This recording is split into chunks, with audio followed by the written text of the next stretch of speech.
Good evening, everyone. My name is E.R. Anderson. I'm the executive director of Karis Circle. Karis Circle is the nonprofit programming arm of Karis Books. And Karis Books is the South's oldest independent feminist bookstore. Thank you. We're really honored always and always excited to be in the house at Auburn Avenue Research Library on African American culture and history. AARL is one of our oldest and strongest partners, and so there was no other place that we wanted to do tonight's event. When I was thinking about Dr. Bettina Love's book, I was thinking about books that reminded me of this work. And in some ways, of course, this work is singular. But I thought about academic books that could change culture. And the first person I thought of was Dr. Carol Anderson and her book, White Rage. I remember reading the early galley of that book before it came out and thinking, this is the rare book that might actually change how some people act and how some people think. And so one of the great joys of being a bookseller and a programming person is that I get to help matchmake the conversations that I want to hear.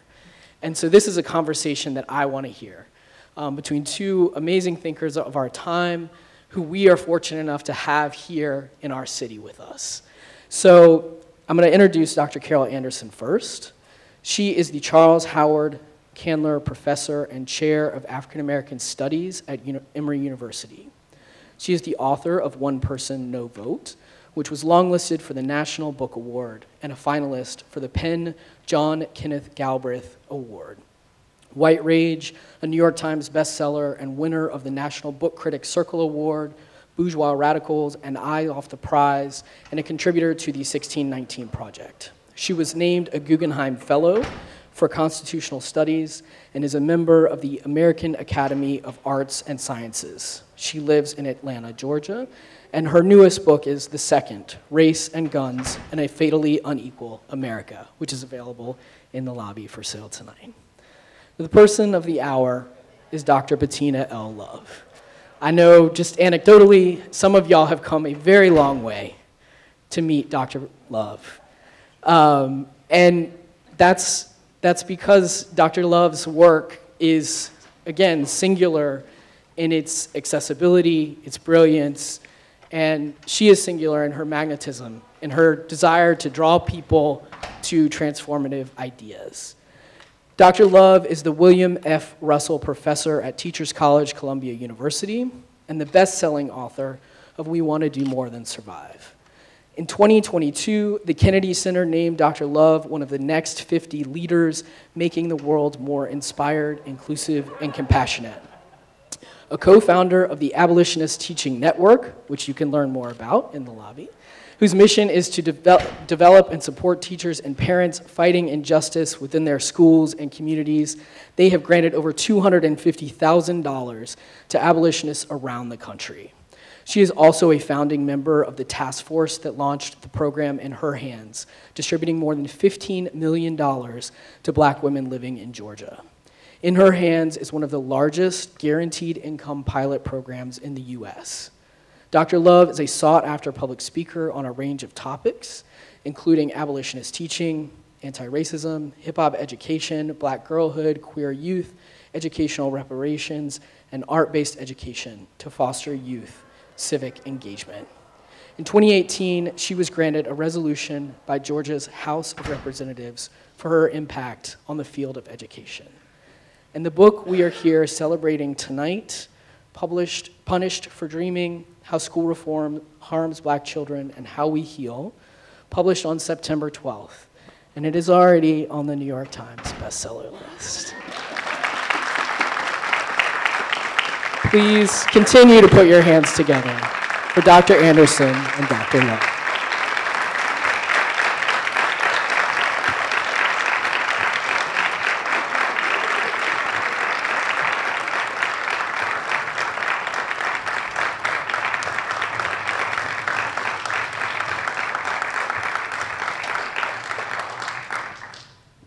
I love it. Give her her flowers now.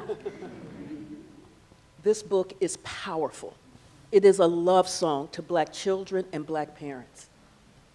And when I was reading it, I felt Roberta Flack killing me softly.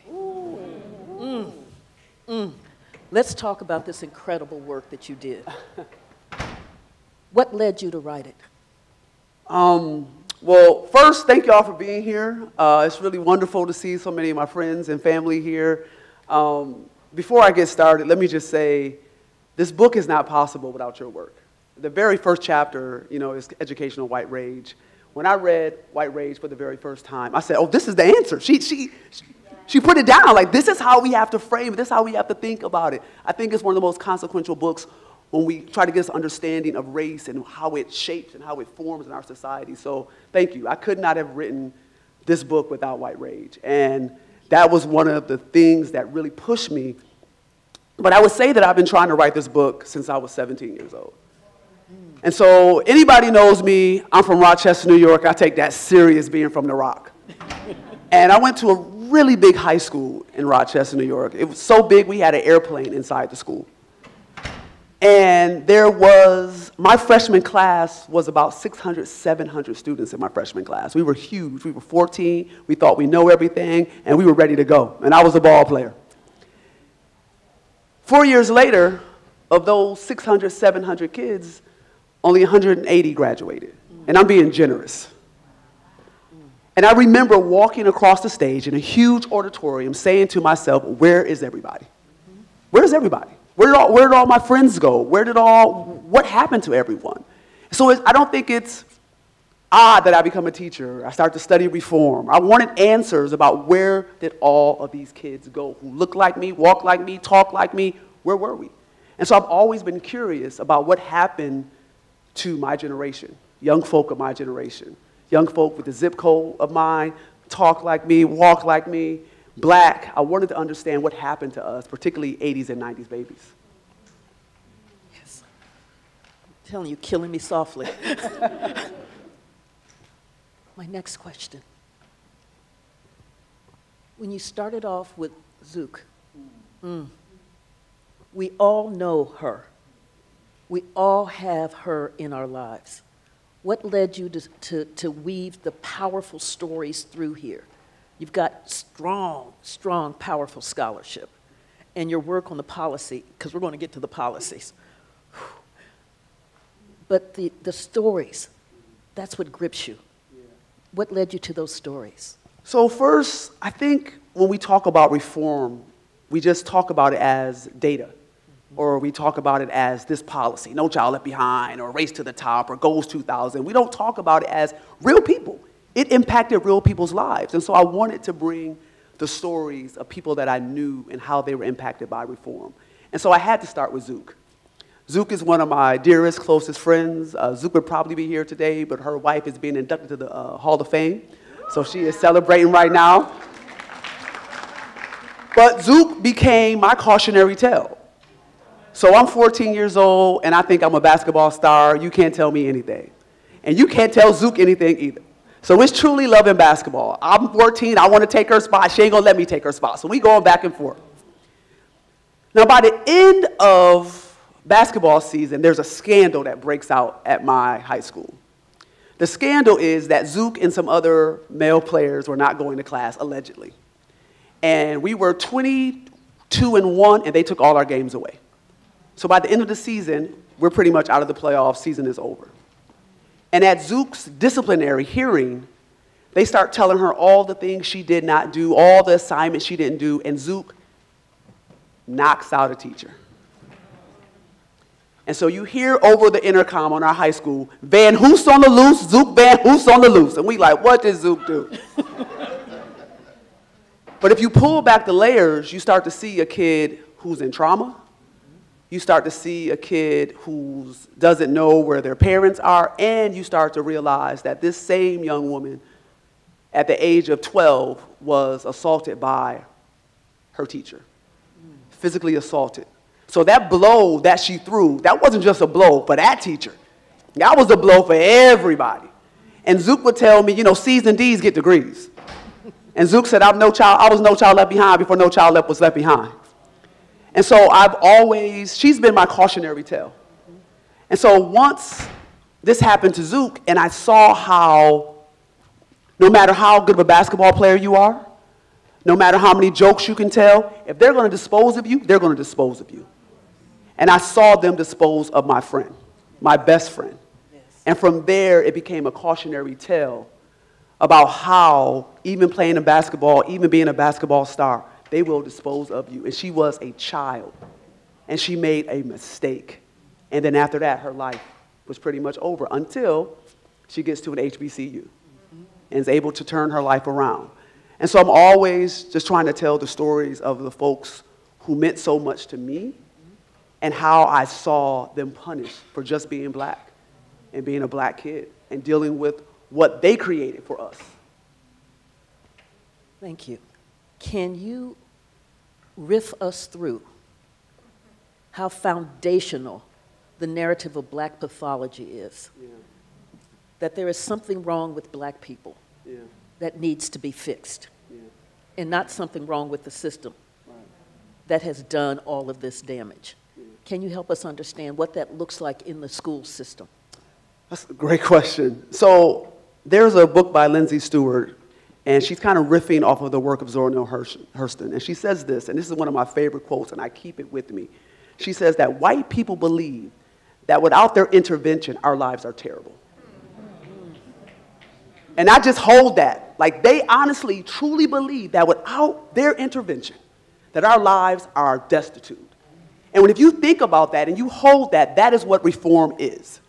It's the very idea that without them, our lives are meaningless. Our lives are always in peril. And we need them. And they believe that we need them. And so in education reform, no matter what decade, you begin to see how the very idea of their interventions. And so what they begin to do is create a crisis. Then they want to be in charge of fixing the crisis. And then when their low level, low budget, uninformed ideas don't work, then now we are the ones who failed. And you see that time and time again for the last 60 years since we integrated schools. The very idea that they will create a crisis. And so education reform for me, and really any type, we can put welfare reform, immigration reform, any type of reform, it's the idea that we need white intervention. And without white intervention, we don't know what to do. Our lives are in chaos. And so I always keep that quote when I think about what kind of schooling interventions we get. So you mean like the way that slavery actually benefited the enslaved? Of course, of course. Like we had no skills. We were, and it was a compromise. A compromise. Again, white intervention always needing to feel like without them, we have no say. We have no understanding. And that narrative of black pathology does the damage to our children. Oh, yeah. So let's talk, we're going to walk through some of these reforms. And then we're going to walk to how we heal. Okay. Brown. So, man, Brown does a doozy on us. But I think it's important that we understand who we were and what we had before Brown. Because it's very clear, you know, Du Bois talks about this in Reconstruction. White folks had no intention of educating their children, particularly in the South. They had no intention. Black folks, newly freed black folks said, the first thing we're going to do is create schools and churches and institutions to teach teachers how to teach. That's what we did. Newly freed, we saved our money in the Freedmen's Bank. We were about the idea that education was liberation. And so we had, not only did we have teachers, we had extraordinary teachers. Teachers who were highly credentialed. So now I'm talking about Lindsay Fong's work out of Howard University, where she talks about these black teachers were highly credentialed. And not only were they highly credentialed, they were working pretty much 7 days a week. So teaching 5 days a week, doing all types of bake sales and cookie sales and all types of things to raise money on Saturdays. And Sundays, how many churches do we know they went to? They were the backbones of the community.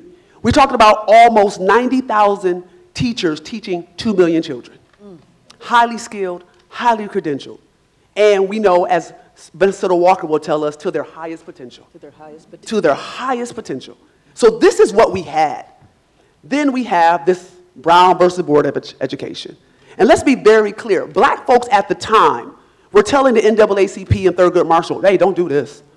Please don't do this. It's not going to work. But we also have to understand that Brown wasn't just about integrating schools. Brown was about the United States of America saying to the world, hey, we're not as racist as you think. Because you had countries like Russia who was saying, how you gonna tell us what to do? Look how you're doing black people. Now, Russia don't care about black people. But Russia was saying, you can't tell us what to do, and look how you treat your own people. And so Brown becomes unanimous. You even hear the NAACP and Thurgood Marshall talk about the world propaganda and how we have to understand this is the world looking at us. So they're using this idea that we have to integrate schools to show the world that we are not as racist or as bad as you think we are. So that's why the Brown decision is unanimous. But, like always, and you talk about this in White Rage, is that when black folks fight, when black folks protest, when black folks actually do the work of democracy, we are punished for it. And so here we go, we integrate schools. Now, what we were asking for is not really the integration of schools. What we wanted was our money. Boom. Because black folks were actually paying double at the time. We were paying taxes and we were paying for our own schools. So we were paying double at the time and our teachers were making less. And so we were fighting for the idea of our money, not necessarily integrating schools. But after Brown, what happens? We see the gutting of black education. Yes. In the 17 states that were segregated in the 30s, 40s, and 50s, black teachers made upwards of 50% of all teachers. 50% of the teaching population. After Brown, were gutted. The last 40 years, black teachers have not made up less than 10% of teaching. Black males make less than 2%, and black women 6 to 8%. We saw anywhere from 38 to 40,000 teachers gone after Brown. 90% of principals gone after Brown. The curriculum, the relationships, gone after Brown. Black education was essentially gutted. But they did not only just gut black education, they took their property taxes with them. The suburbs were a thing, but not really a thing. They proliferated the suburbs, and they built segregation academies, their own private schools, and got subsidies from the federal government to do it. And so then you look and say, well, look at the city schools. You gutted it. You took the resources from it, the property values from it, and then got the audacity to talk about an achievement gap. You created the gap. Like, you created the gap and then got the audacity to tell us that we're not achieving. Well, give us the same things that you have. Yes. And so we see how Brown Yes. becomes the impetus for the gutting of black education in this country. And what we had, we could never get back. Right, because one of the key elements in there was that black teachers, and you make this so clear, as does Vanessa Siddle Walker, black teachers really believed in black children, really believed in the achievement, that black children could fly. And that kind of belief that you can fly just gives you wings. Like, I mean, you just soar. And then once black teachers are removed from black children, and once they're put in a hostile environment, where they're told, you're not college material. You can never achieve. You can never succeed. Why don't you know your place? The damage that does. So when you're asking what happened to all of those folks that I went to school with in Rochester, your book really lays out what happened to those kids. It was the incredible toxicity raining down on them, the disbelief in their abilities. Right. And if you don't have a parent behind you somewhere, or if you're not, as my mother would say, hard-headed, woo, then all of that coming from an adult does damage. It is corrosive. Right. Brown. Okay. I mean, I think, I talk about in the book, is that, Brown's spirit murdered us. What you're talking about is your spirit being murdered. Mm-hmm. The very idea that I am a child and I don't get to be seen as a child. I'm a black child and you're stripping me of my culture. You're stripping me of my identity. You're stripping me of my cultural DNA. How I want to present myself, how I want to come to school, when I see myself as beautiful. And then you're questioning all of that. And so we talk about death a lot as black folks, but what we don't talk about is the psychological death of racism. And how its spirit murders us. Yes. When you doubt yourself, when you shrink yourself, when you walk into a room and you don't see yourself, right? You don't see anything that looks like you, talks like you, walk like you, so you begin to think and question yourself. You are murdering our babies' spirits. It's a slow death, but it's a methodical death, and it's an intentional death. And I think we all have witnessed it. being in these schools. That's what's so powerful about this book. When I say killing me softly, Lord.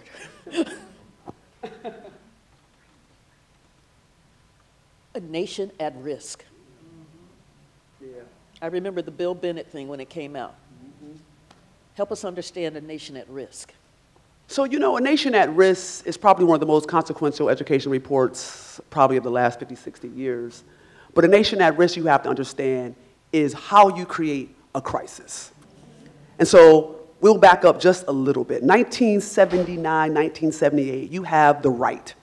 Now, you really don't have a right in this country until Brown. Brown is when white folks get organized. They are ragtime, upset, mad, but they are not organized. Yes, they got the Ku Klux Klan, but they begin to build all types of foundations and nonprofits and think tanks after Brown burst the Board of Education. They believe that Brown goes too far. The very idea that the federal government can tell me that my white child has to sit next to a black child, you've gone too far. And so they begin to create the John Birch Society, right? They begin to get organized. So by the 1980s, when Reagan takes office, they are a full-fledged machine.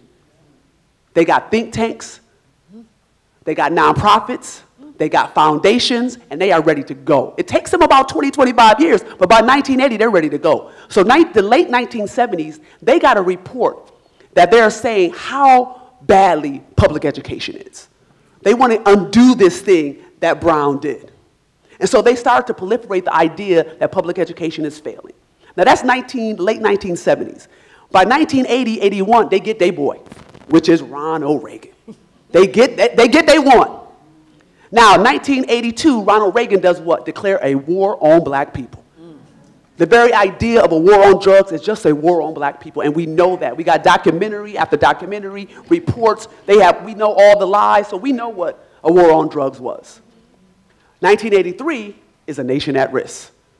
Now, in 1983 takes that report, that data, that misleading data, all those lies in the report from the late 1970s, and they all put it in A Nation at Risk, which says that this country, education system, is failing so badly from other Western nations that it could cause a war. That's how bad we're failing. Now, there's data at the time that says our schools are actually doing okay. And then there's other data at the time that says our schools are doing great. They don't use that data. They already had the data from the late 70s.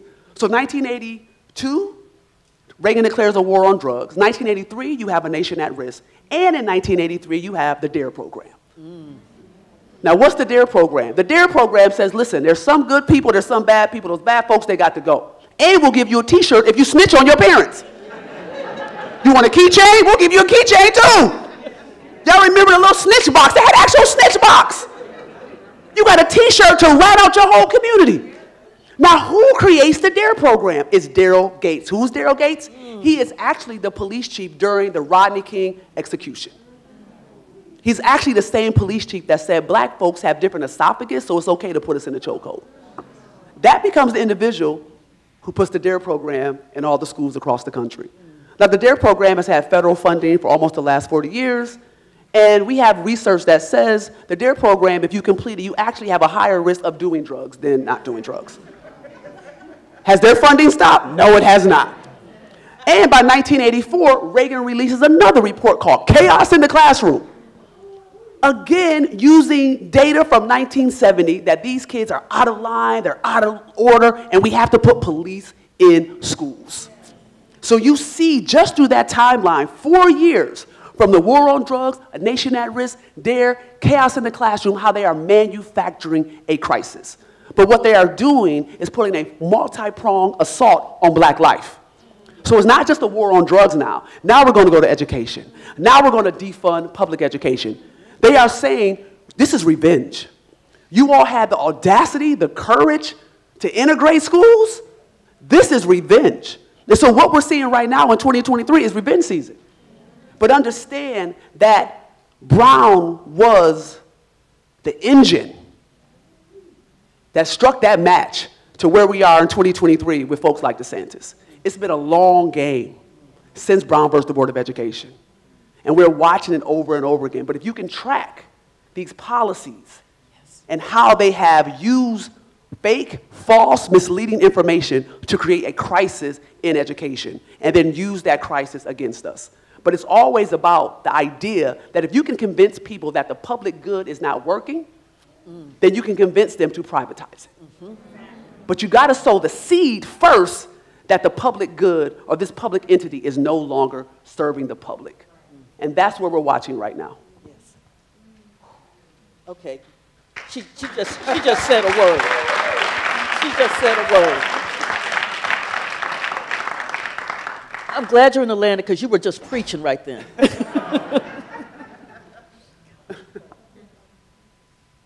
No child left behind. So, you know, what I try to do in the book is I go after the Bush brothers. I call them the Bush boys. Because even though Jub doesn't get to be the president, he is doing real damage down in Florida too. We got to be very clear about that. But what we want to first say is that first No Child Left Behind is stolen from a black woman.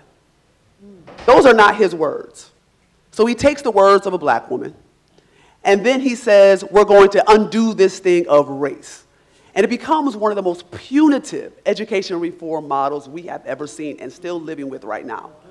Because what it says, and I think at the core, No Child Left Behind does sound good, is that we want to make sure all students are achieving. And so we're going to test. We're going to break them up by race and see how they're achieving. Nobody would, okay, we understand that. But what you're not going to do is be punitive. What you're not going to do is look at a system that is underfunded, where black students who need the most get the least. You have gutted black education. And on top of that, students who need the most get the least experienced teachers in this system. Also with 25, 35 students in a classroom. And now you're going to sit here and say that you're going to leave no child behind. You already left them behind, long time ago. Right. With no funding and no resources and no teachers. And then got the audacity to be punitive when they don't reach the standards that you set. So that is No Child Left Behind. We start to see school closures, a proliferation of charter schools, and then also the idea that students could be held back. It becomes very punitive, and it changes the courses of many children's lives through this idea of leaving no child behind. And I would argue that it left so many children behind. So I think about one of the elements of that, which was to allow students who were in failing schools to be able to go to schools that weren't failing. When I lived in Missouri, what that meant, though, was that the schools that weren't failing said, we have no room at the inn. And so those children in failing schools didn't get additional resources. In fact, the policy removed resources from those schools and gave that money to the schools that weren't failing. Lord, does that make sense? Because when your policy is about undermining public education, this is how this works. I feel like TLC right now, right? But this is, you go back to A Nation at Risk. If you really felt that this country was failing to that extreme, fund education. If you really feel like that is happening, well, hire teachers. Pay them a living wage. You know, 1 in 5 teachers in this country has to moonlight. You have schools in this country that don't have drinking water. You have schools in this country where the AC vents are so terrible that it's causing learning disabilities in students. So you're going to tell me there's an achievement gap, but the air I'm breathing is causing a learning disability in my own body, but now you're going to penalize me for the achievement gap? Come on. This is what they're doing. But again, to your point, if the goal is to underfund and undermine democracy in public education, then follow the money. Follow the policies. Right. And so one of the key elements in that was the Rodriguez decision, which came in 1972 or so. 72, 74, I'm a historian bad with dates. And what that policy did, because they already had the Milliken decision, which said, you got it, you could not use the suburbs in order to desegregate the city, but you had massive white flight out of Detroit. Massive white flight out. And then you had the next decision that dealt with funding of public schools, because the funding is based on property taxes. And we know because of a series of policies where black folk live, the property values aren't as high. In San Antonio, they were taxing themselves at the highest level allowed by law and only generating like $21 per student. The rich suburb was taxing itself at a much lower level and was generating hundreds of dollars per student. So you begin to think about what you can do on $21, what you could do with like $300 and some dollars. It's really, and so that case goes up to the US Supreme Court, arguing that you don't have equal protection under the law because of the way the schools are funded. The US Supreme Court said you do not need equal funding to have equality of education. So, I think it's important to talk about the courts. Woo! So, after Brown, unanimous decision, Thurgood Marshall, rightfully so, gets on the court. Now, this Detroit case that you're talking about, which happens about 20, 25 years after Brown, there's a change of the court. Guess what president gets 4 Supreme Court justices? Nixon. Nixon gets to put, before he is disgraced and asked to leave, gets the small on your back, step down, sir, he puts 4 U.S. justices on the Supreme Court. And before Thurgood Marshall's eyes, he's sitting on the court where they gut Brown through that Detroit case. Thurgood Marshall is sitting on the court when that happens. And so it is, you know, the courts love us some days, and other days they act like they don't even know us. But it is through these cases over and over again that we start to see the gutting. But also, be clear, we just saw the gutting of affirmative action. And this is how it's done. You do it through the courts. You have presidents who select their nominees, you move them through, and they have been so methodical. They have been so steady. And you are now seeing the gutting of affirmative action, women's rights, gay rights. What we have worked for the last 60 years, you are seeing the gutting, and they want you to believe it's coming out of nowhere. They want you to believe it's just rising up, right? It is methodical, it is a plan, and they are truly well-funded. Truly well-funded. And so we're watching this, and if we're going to fight back, we got to get well-funded, and we got to get organized. Yes. Because the Washington Post did this amazing, and they just ran another story this weekend, around 60% of all book bans are submitted by 10 people.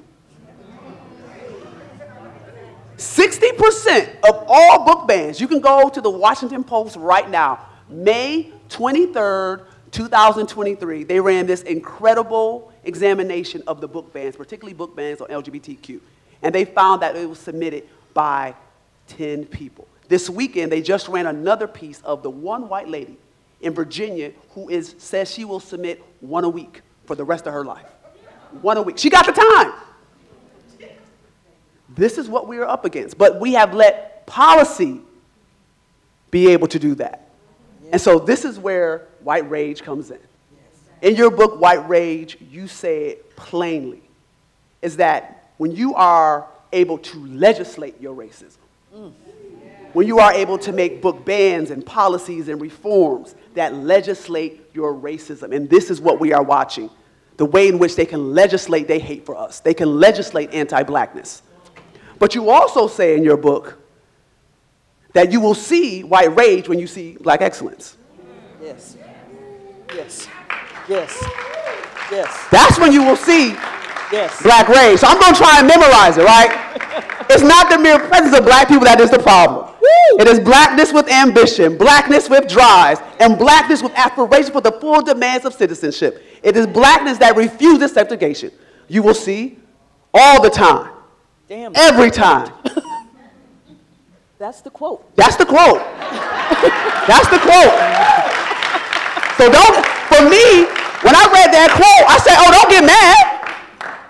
Don't get mad when you see white rage because we're doing what we're supposed to do. And we refuse to give up. So for me, it's like voting. Right? They said okay, you 2/3 the person. What do? We organize, we strategize, we march, we protest, we keep going. Ha, they don't stop. We're going to put in the poll tax. We organize, we strategize, we march, we keep going. Lord. Okay, we're going to put a literacy test. We organize, we strategize, we march, we keep going. Voter ID law, Georgia. We organize, we strategize, we march, and we keep going. Right? When you see us, you have to know that white rage is around the corner. Because we're not going to stop. That's it. That's it. We're not going to stop. That's it. That's it. That's it. Lord, that's it.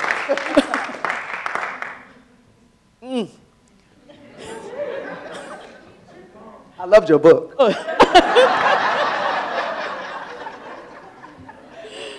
Likewise. Likewise. The anti-woke law as a reform. Walk us through that. So again, you are manufacturing a crisis. This playbook is not new. So let's just take some raw numbers with this anti-woke. Let's just take raw numbers, okay?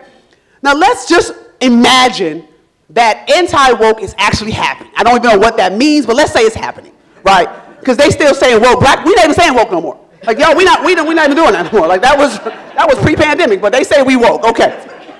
Now, let's say wokeness is actually happening. Let's just go down this rabbit hole with them, okay? Who's doing it? 88% of teachers in this country are white. So if wokeness is running amok, white women are doing it.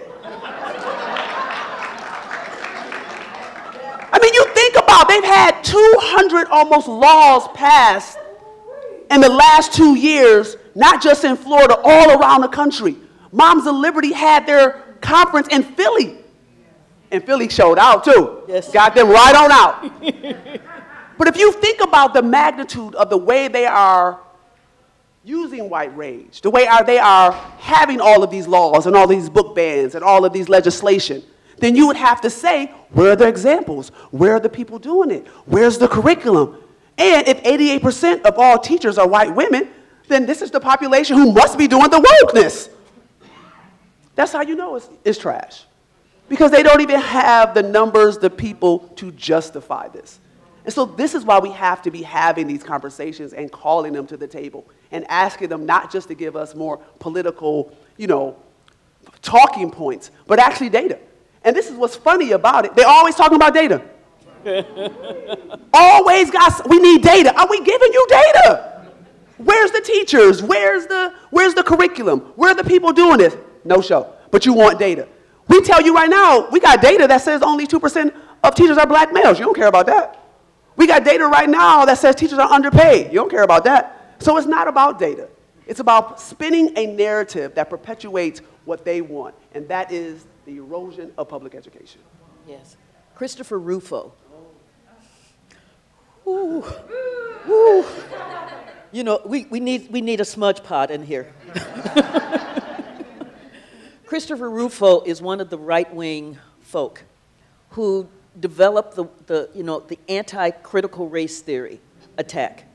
And he was really clear about it. He was public about it.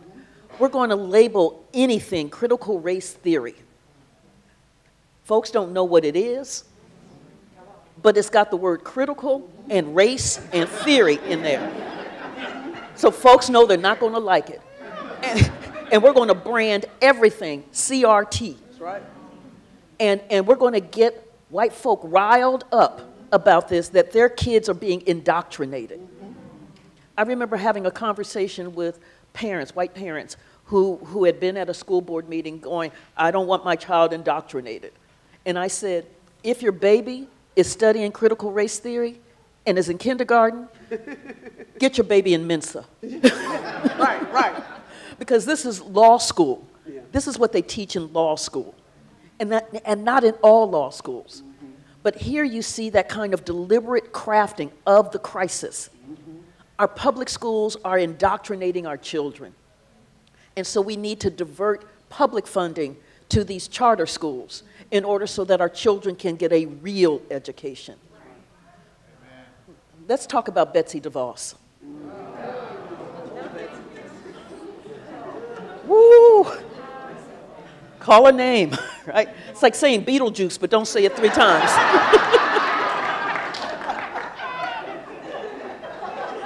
You know I have no sense. Hey, I love it. I'm here for it. Betsy. So, you know, I think it's important to talk about her family because she is one of the many, many philanthropists, crusaders, they will call themselves, reformers, who truly believe, again, that we need white intervention. And so the DeVos family, particularly out of Michigan, have been funding the ideas of charter schools for the last 20 years. Now, again, what they have done in Michigan is that they have used their money and their influence to ensure that charter schools go unchecked, unregulated, and that you can be someone where your charter school should be closed down, and they created a loophole so you can still create a charter school that should be closed down. That's what they've been able to do. They find their own politicians, they find their own people, and they school boards. Right, so they've really been an integral family doing this work. Now, we think about DeVos as Secretary of Education, but if you just see her in that light, it's not big enough. Their family and what they have done in Michigan and charter schools around the country. Now, I want to be very clear to charter school folks in the room. I'm not someone who's anti-charter, but I do think we have to deeply understand how charter schools rest in the portfolio of reformers. And so we don't talk about that enough. Now, yes, there's some good charter schools. Of course. There's also some really great public schools. But what you don't understand is that almost every millionaire, billionaire, hedge fund manager, they have invested in charter schools. They call themselves educational entrepreneurs. They call themselves, you know, venture capitalists. And they invest their money into charter schools. They make money by investing in charter schools. They get tax breaks by investing in charter schools. And so even though charter schools, and there's some really great people who do charter school work, I know some, my family, I know people who work in charter schools. But I think we have to talk about the larger understanding of charter schools rest as part of the campaign to depublicize public education. And it's part of that. And we got to be able to talk about that openly and not just demonize charter schools, but to understand where they sit in the larger, you know, taking of public dollars and public good and public trust. And, you know, one of the best examples I can give is the KIPP story. Tell it. So, you know, there is a black woman in Houston, Texas by the name of Harriet Ball.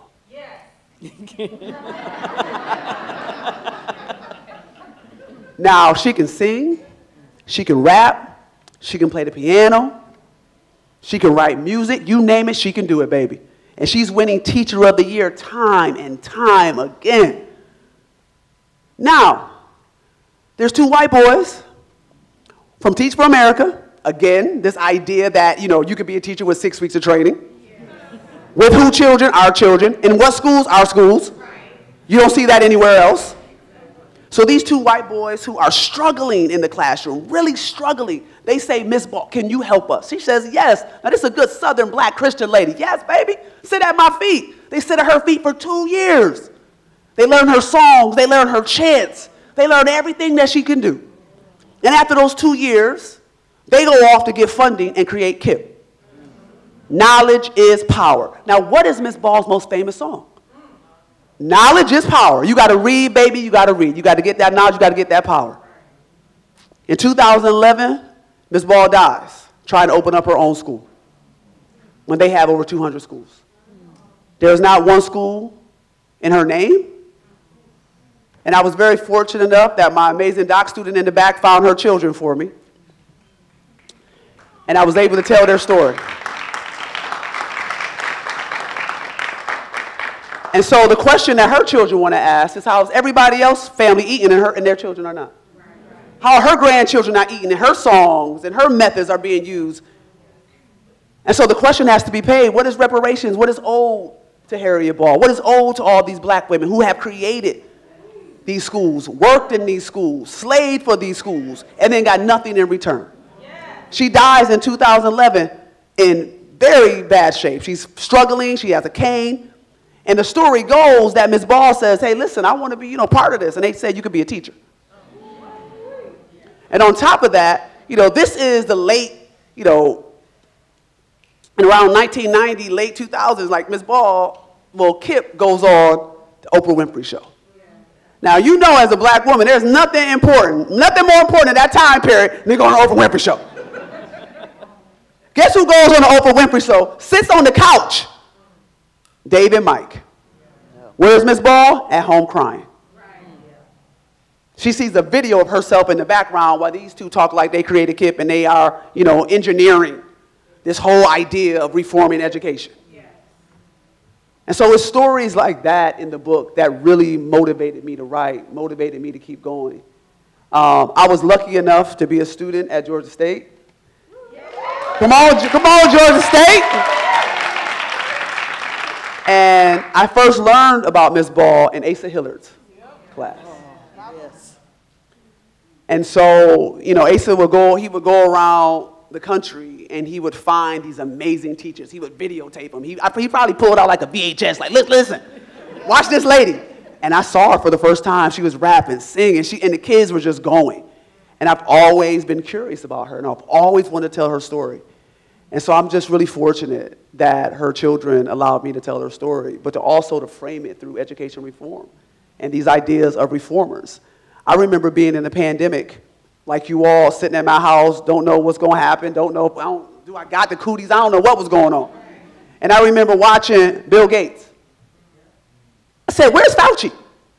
Why are you on the TV? Who are you? But we live in a culture now where if you are a billionaire, millionaire, you get to inform policy. With no understanding, no expertise, and pretty much always about black and brown children.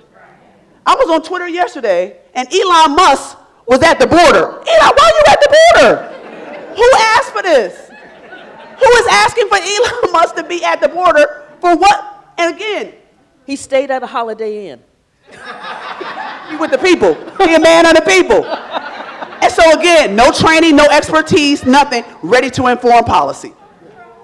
And we have to ask these folks to get out of our business.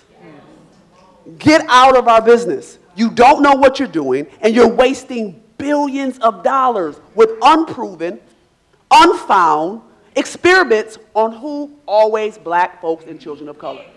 They are experimenting on us. And we got to ask them to get out.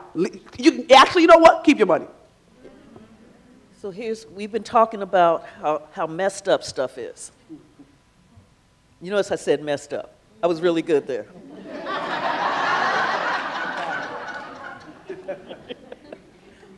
How do we get free? That's something we've been asking since 1619. How do we get free? I've really thought about that a lot. I think when you have education books that really critique and lay out the issues, then the solution is like, it's liberation, y'all. Like, well, what does that mean?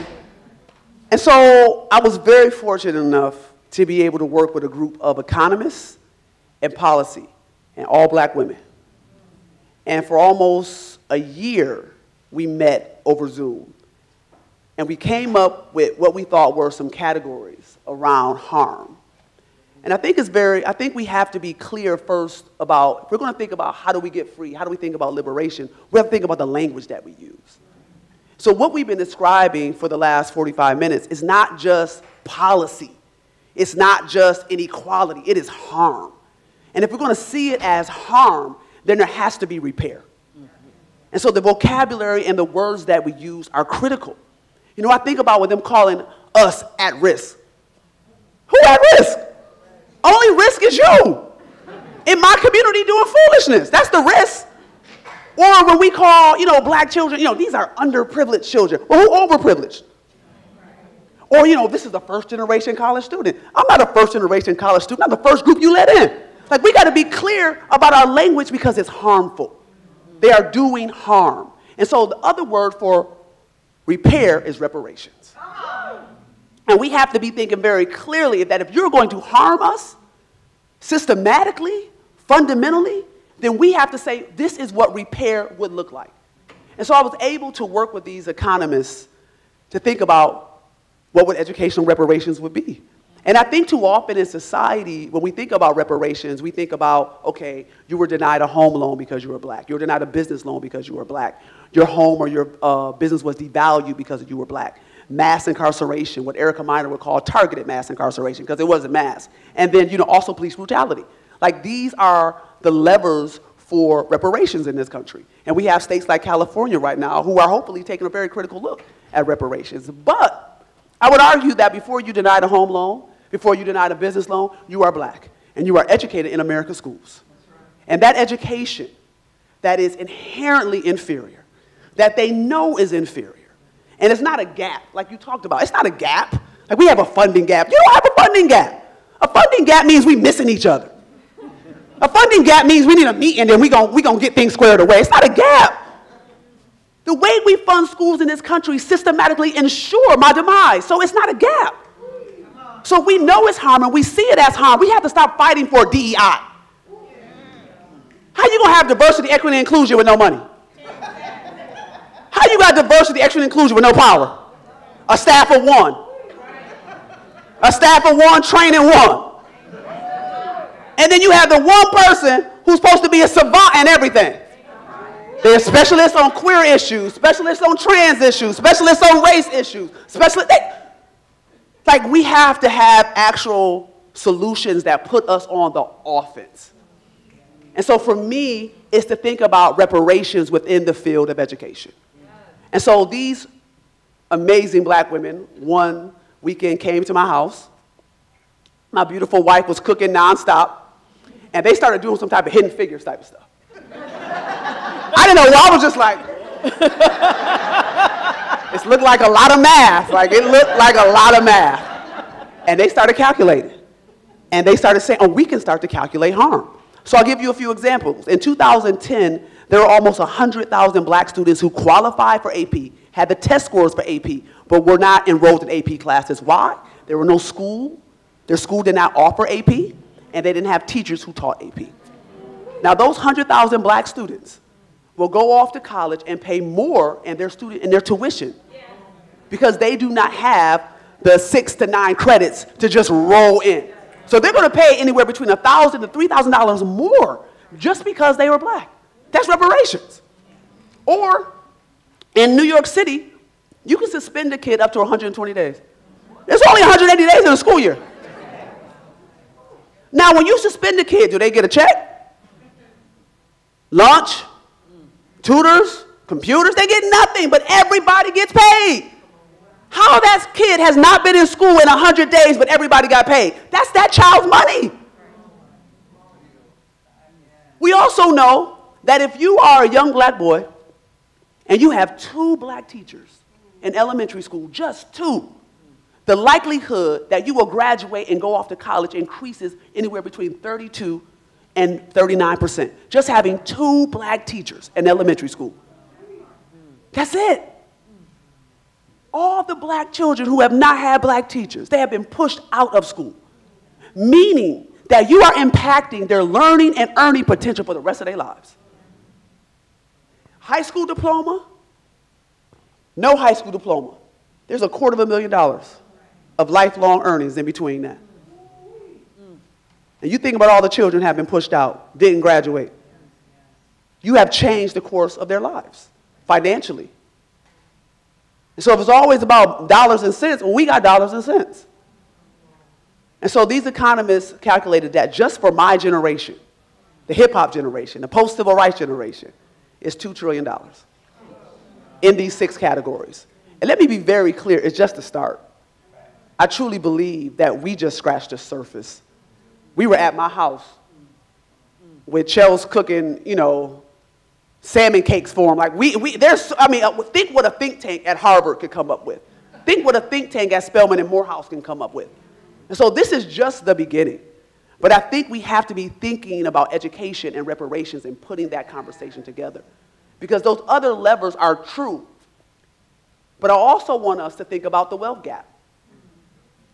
If we were to do the wealth gap right now, let's say that this country actually said, you know what, we'll give y'all. Okay, the wealth gap, we'll give it to you. It's only about $90,000 to $100,000 that every black person would get if we did the wealth gap. But what I argue in the book is that reparations can't just be a check. Now, let me be clear. A check is important. I don't want to downplay our check. But reparations in its fullness is about a transformation in democracy. Yes. It's about you atoning for harm and then ending harm. And the folks who did the harm can't become the reparation committee. So what you have is Bill Gates. Are we doing reparations now? Oh, let me get on. I'm funding reparations now. No. Give us your money and move. And so this is why I think education and reparations go hand in hand. And actually, I think we have more, we have so much data in education. Clear data of underfunding, clear data of racism. There is no probably other field that we have all the data to show inequality. It's through education. But if we were to think about reparations beyond just a wealth gap of education, and think about how every industry owes black people. Could you imagine what the medical field owes black people? What they owe black people. The experiments from now to the banking industry, what they owe black people. The wealth gap just scratches the surface of what is really owed to us. But if each industry would not only talk about reparations, but also atonement, and that is where we have to get as a society. That's where we have to push as a society. And that's what's put us on the offense, not always on the defense.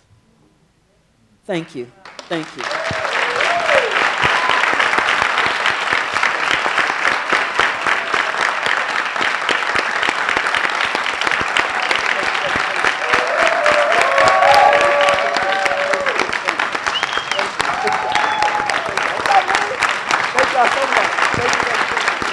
Dr. Anderson, y'all, thank you. I appreciate y'all so much. Thank you. So I think we got time for some questions. Yeah, we're going to take some questions. And the microphone is up here so we can hear you. I think we got time for maybe 4 people, so I know that's not a lot, but come on down.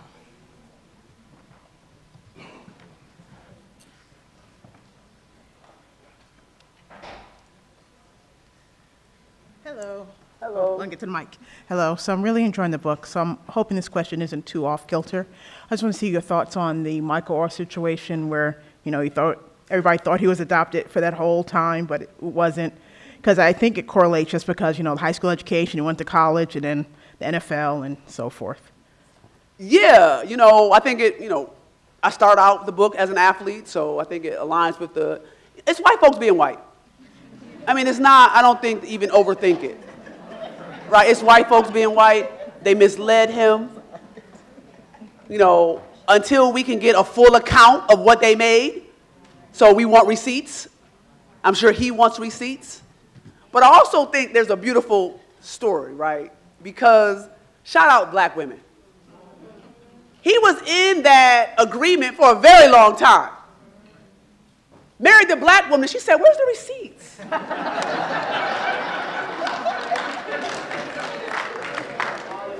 Because, you got to think about it. He's been in there for a long time. He's out of the NFL. He's not, a 22-year-old kid anymore. So what prompted this? Black women, let's just talk about some things and look through some paperwork. And so I think the real story that's underlined here is his black wife, who asked for receipts, and receipts could not be provided. And then he started going down the mine shaft and realized, oh, what is happening? And so that's the real story for me. That's the tea. It's his wife. A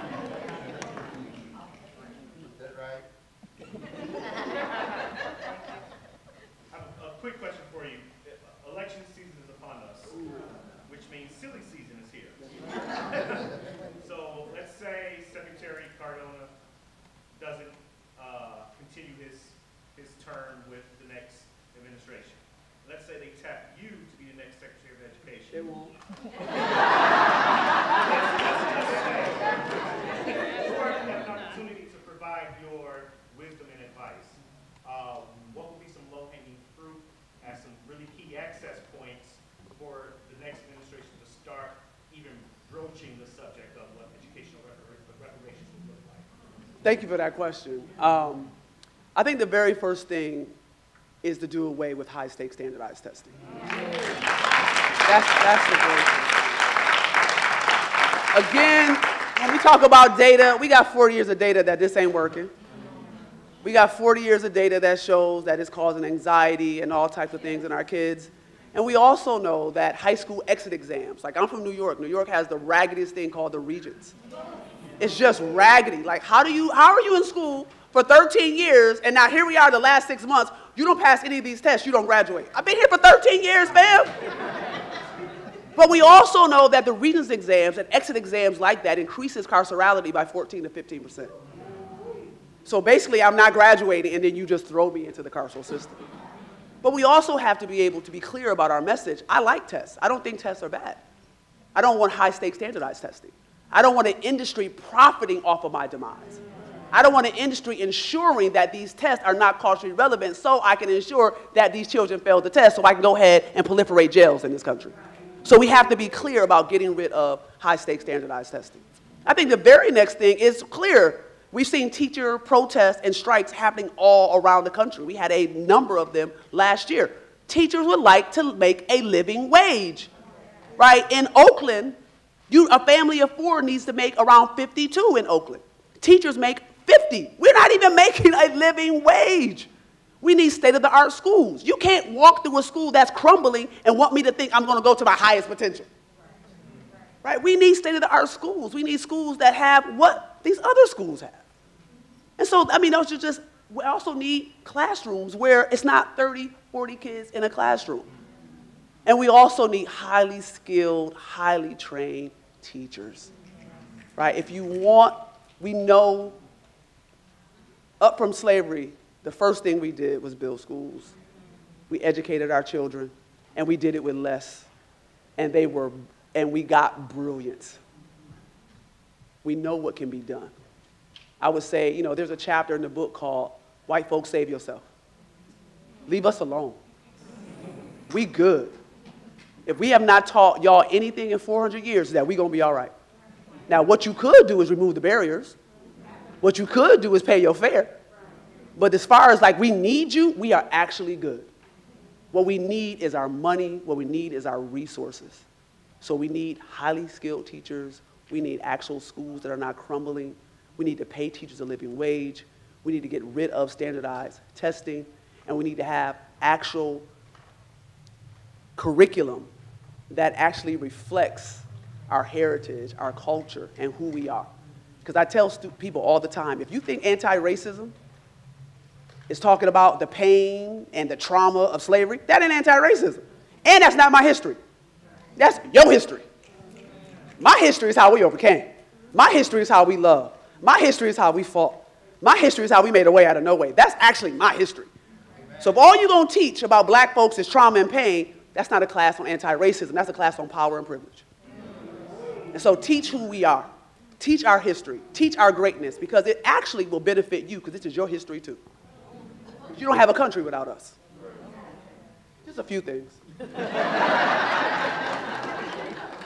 Those Senate confirmation hearings would be lit. When my mic go, like my mic went cold after my mic. You're gonna turn that mic off.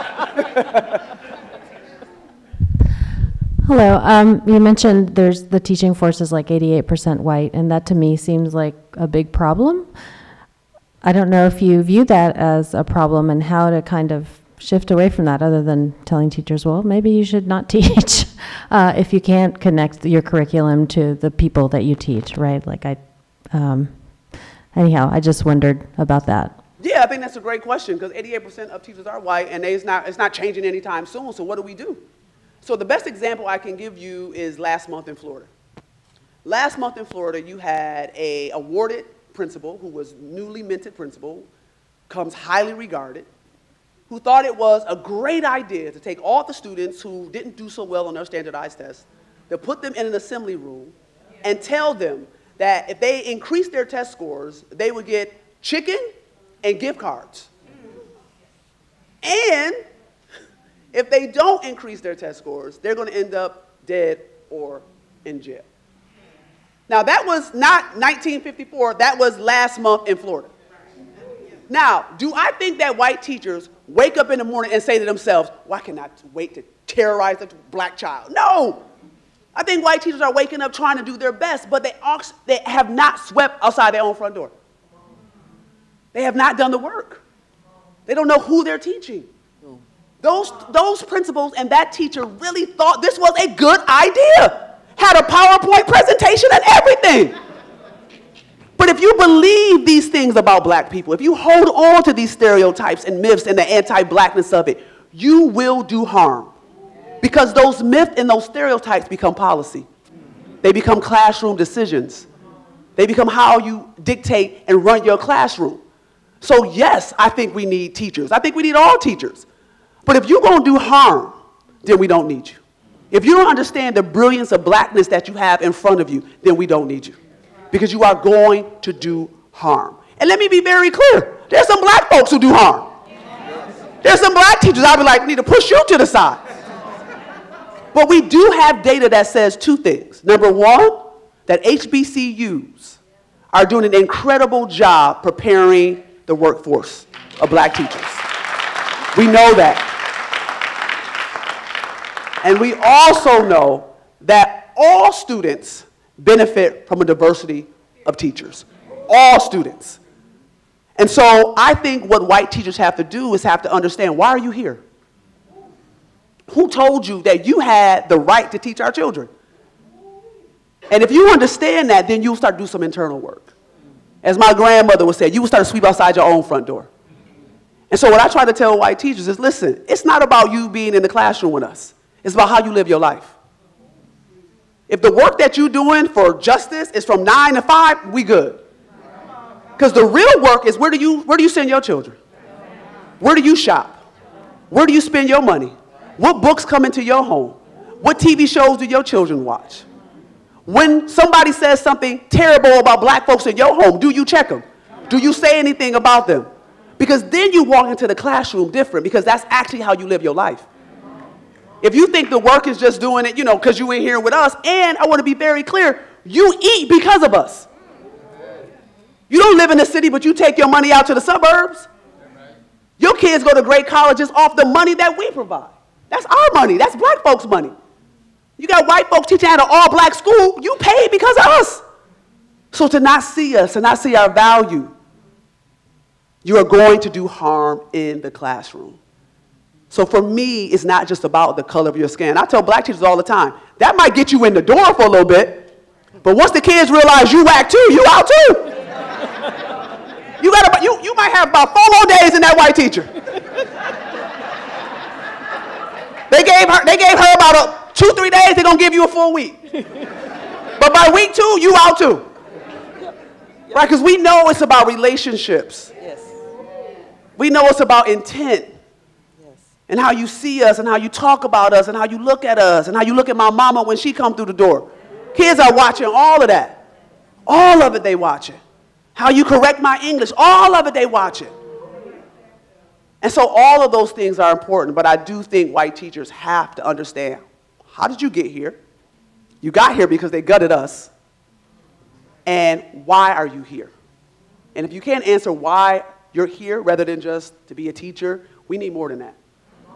We need more than that from you, because the damage is damaging.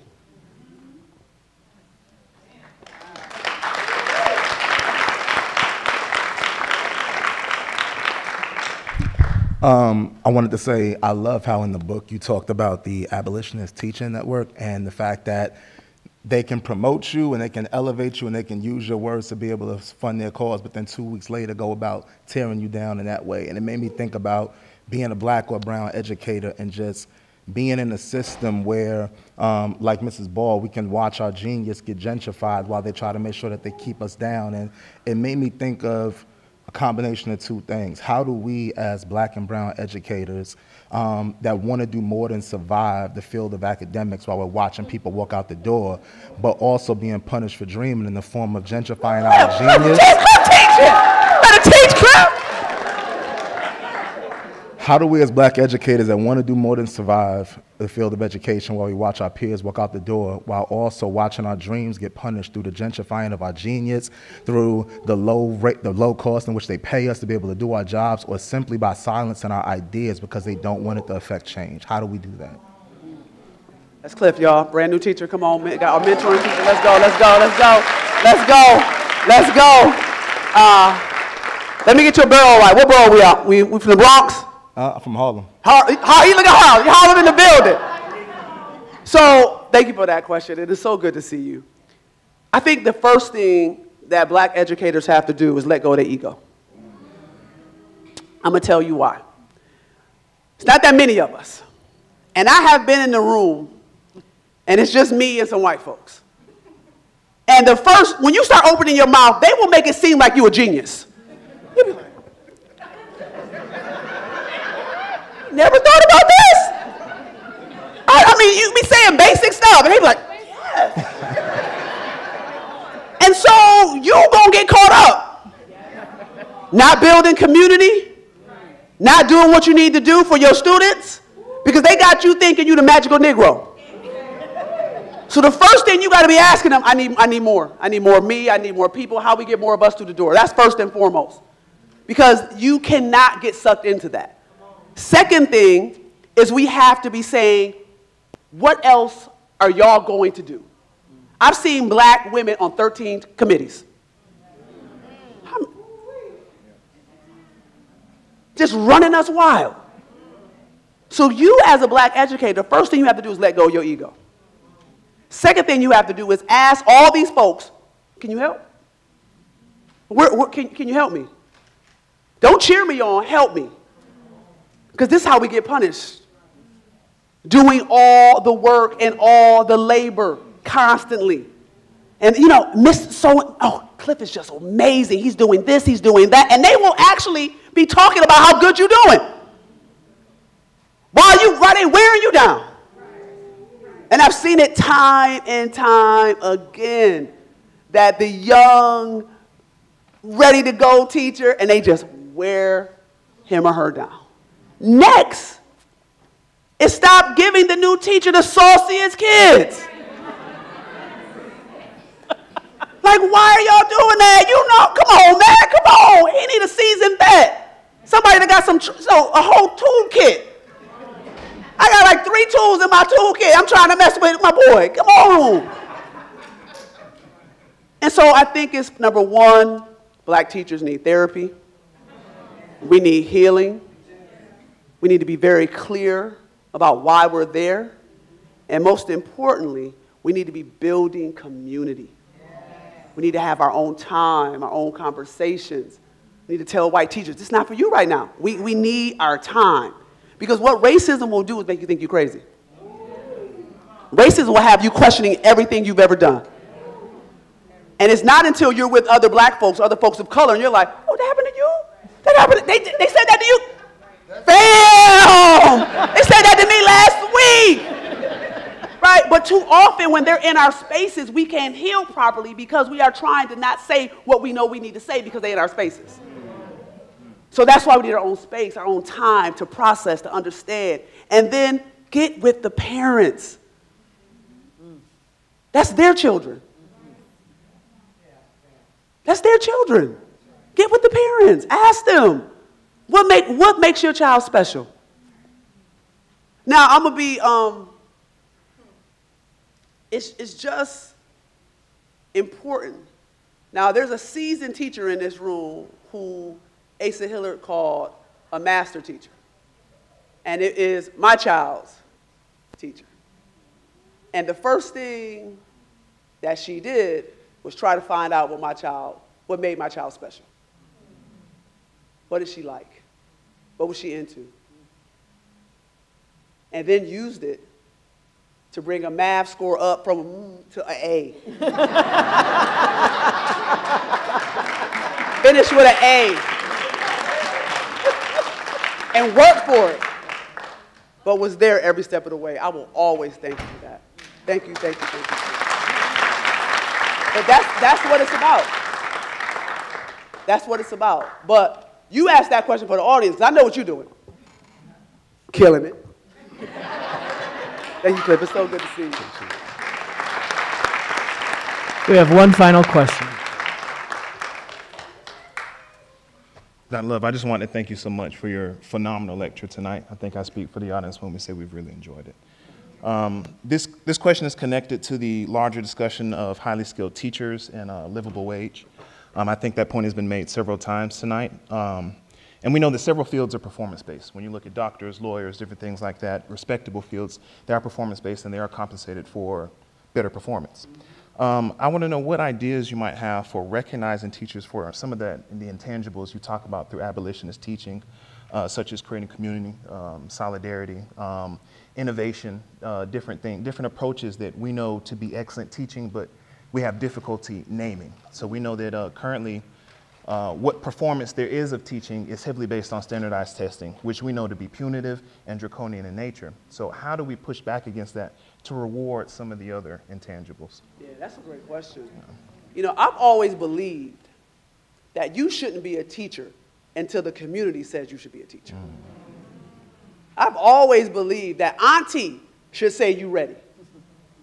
Not some test, not the GACE, not ETP, whatever the initials they got, that we should have a say, that the community should be evaluating you. Not just parents, the community should be evaluating you.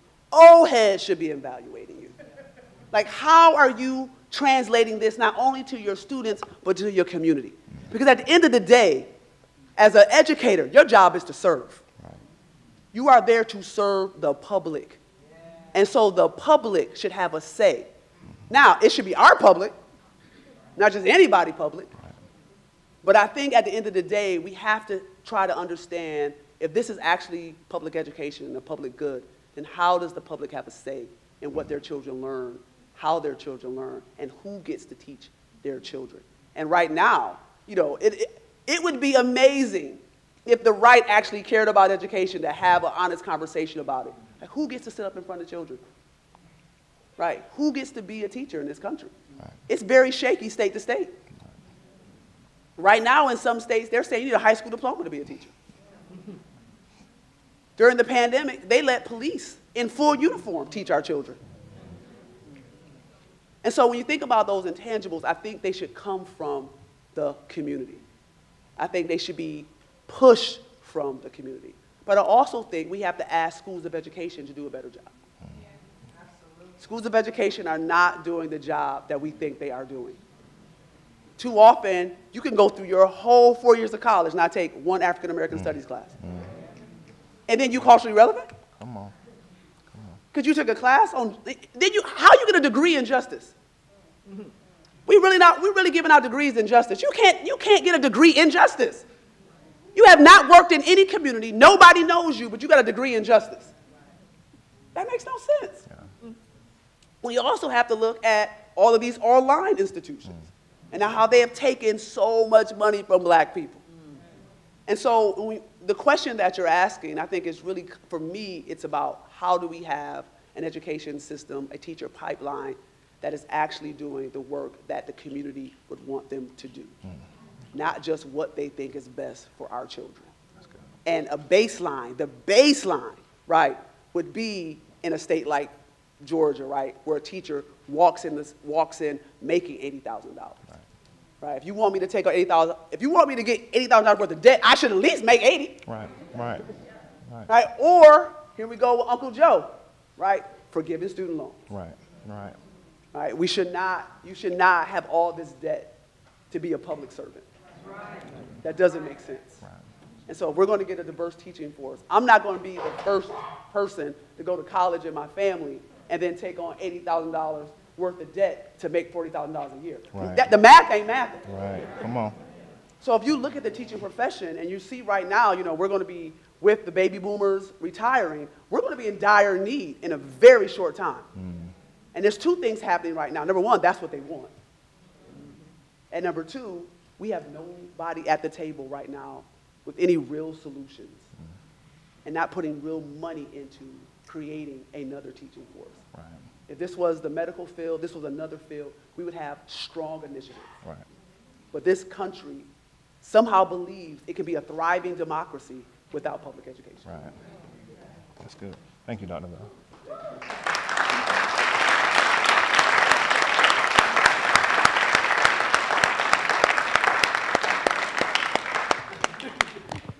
Give it up one more time for Dr. Anderson. Yes!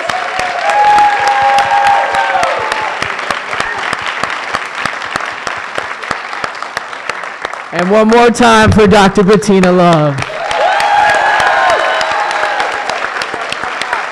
Dr. Smith! Thank you. I appreciate everybody. Thank y'all so much. It's the last stop on the book tour. It has been absolutely amazing. But I just want to say to everybody who bought a book, tweeted about a book, talked about the book, you know, I am not on the New York Times bestseller list without my community. So thank you, thank you, thank you, thank you. I appreciate y'all. Have a good night. Thank y'all. So folks, we're going to ask you if you already have the book, you're going to get in the line on the left. If you don't have the book yet and you now obviously need to buy it, you're going to get in the line on the right.